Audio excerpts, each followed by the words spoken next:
ایک بات پوچھوں مارو گے تو نہیں؟ آپ لوگوں نے یہ مارنا کہاں سے سیکھا ہے؟ السلام علیکم، میں ہوں عدنان پراز اور آپ لوگ دیکھ رہے ہیں پاکستان چینل۔ آج ہماری ویڈیو ہے صلاح الدین پر۔ صلاح الدین کا معینہ قتل ریاست پاکستان کے سر پر ہے۔ عمران خان صاحب آپ نے سانحہ سہوال پر کہا کہ میں بیرون ملک سے واپس آ کر اس معاملے کو منطقی انجام تک پہنچاؤں گا۔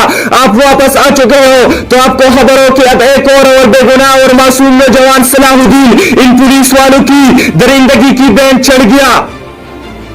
ہنسنے مسکرانے والا صلاح الدین جو خود تو چلے گیا لیکن اس نظام پولیس پر ایک ایسا زناڈے تار تپڑ رسید کر گیا جو شاید اس کی موت کی وجہ بن گیا۔ چہرے پر بچوں سی معصومیت اب بھی تفتیشی افسران سے کہنے لگا کہ ایک بات عرض کروں گا، آپ لوگوں نے انسانوں کو مارنا کہاں سے سیکھ لیا ہے؟ اور پھر صلاح الدین کی نیت ہی ملی اس کے بوڑھے باپ کو جس پر مبینہ طور پر تشدد کے آثار واضح ہے۔ پولیس کے زیر حراست یہ موت پورے نظام پولیس اور ریاست کے سر پر ہے۔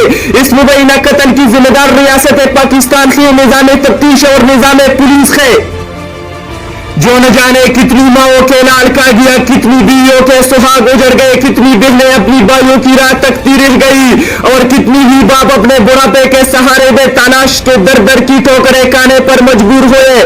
صلاح الدین کا قتل ہمارے ملکی نظام اور ہماری حکومت کے منہ پر زوردار تمانچہ ہے۔ صلاح الدین کو ہر حال میں انصاف ملنا چاہیے۔ عمران خان صاحب